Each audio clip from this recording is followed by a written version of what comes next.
Hello, yan. Kay ganda po ng umaga natin ngayon, mga ka-farmers. At ngayon nga po ay araw ng pagka-harvest nitong aking 12 heads na patiner. Ito po yung binili namin nung kasagsagan ng ASF. And thank you Lord. At nakasurvive po sila ng malulusog. At ito na nga po ngayon. Iha-harvest na po namin sila. Ito yung aming timbangan. Maya-maya lang po ay dadating na yung aming buyer.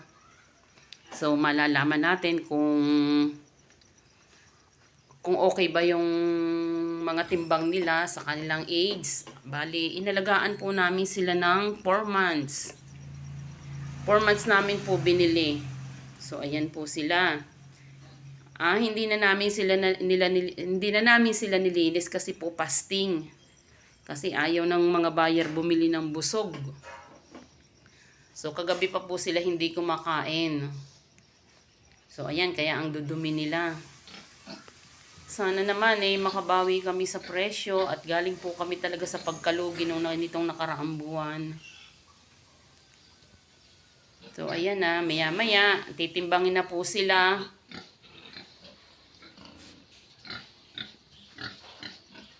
Ang gaganda nila, ang lulusog. Talagang as in, walang sakit.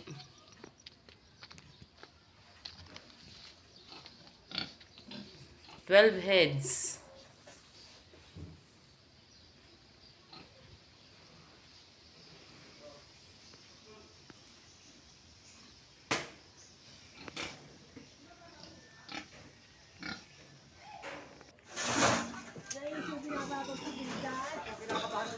Ito na po yung aming buyer. Ayan, sinisipat-sipat.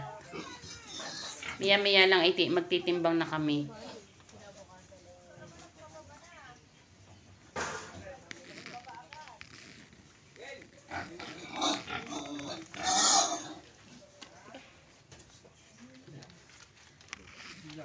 Ayan na po, harvest time.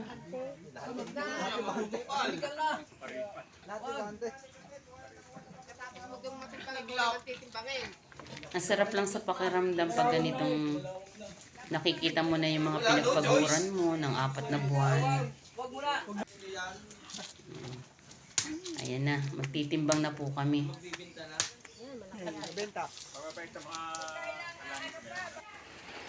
Yan, after po namin maibenta, ayan, pinalitan ko no uli sila ng 10 heads na biik.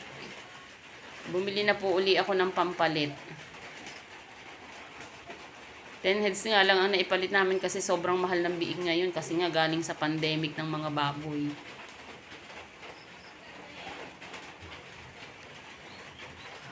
Ang liliit, sobrang mahal pa. Sana nga po uli, magtuloy-tuloy na uli itong aming nasimulan uli after daanan kami ng ASF. Makabawi-bawi man lang sa mga nalugi nitong mga nakaraang araw.